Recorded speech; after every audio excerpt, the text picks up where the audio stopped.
Wedi a wedi bod.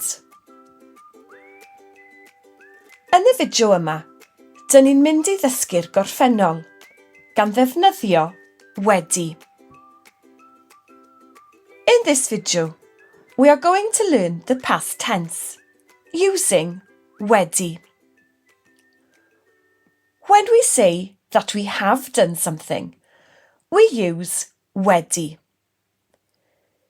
Here are some examples. Dwedwch ar fy ôl I. Repeat after me. Dwi wedi gorffen y llyfr. I have finished the book. Dwi wedi ffonio fy ffrind. I have phoned my friend. Dwi wedi mwynhau'r cinio. I have enjoyed the lunch. Da iawn. Notice that there is no un in this pattern. This is because wedi and un never appear next to each other. Edrychwch. Beth wyt ti wedi ei wneud? Dwi wedi chwarae gêm gyda Sian.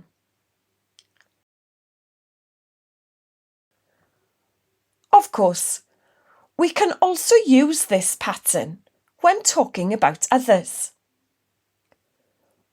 Mae Tom wedi gorffen gwylio'r teledu.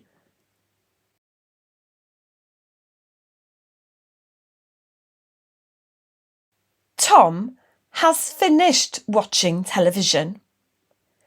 Neu, or, mae e wedi gorffen gwylio'r teledu. He has finished watching television. Let's practice. Dwedwch ar fy ôl I. Mae Lois wedi gorffen ei swper.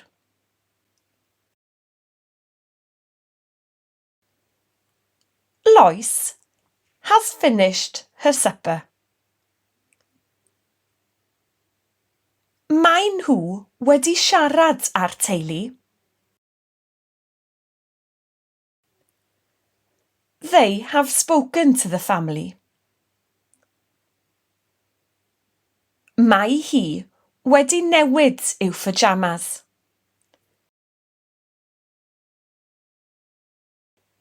She has changed into her pyjamas. Bendigedig.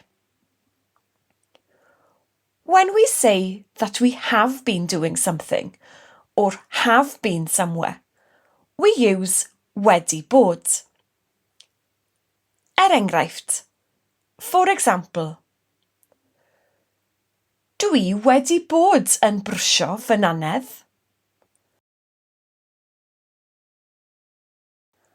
I have been brushing my teeth. Dwi wedi bod yn yfed llawer o ddŵr. I have been drinking a lot of water.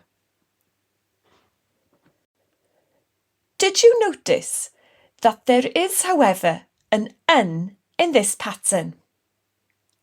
Da iawn. Let's look at some more examples. Ailadroddwch ar fy ôl I. Repeat after me. Dwi wedi bod yn gwrando ar y radio.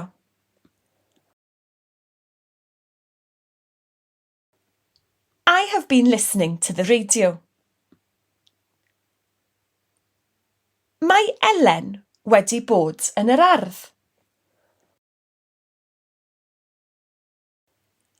Elen has been in the garden. Mae e wedi bod yn y lolfa drwy'r bore. He has been in the lounge all morning. Da iawn.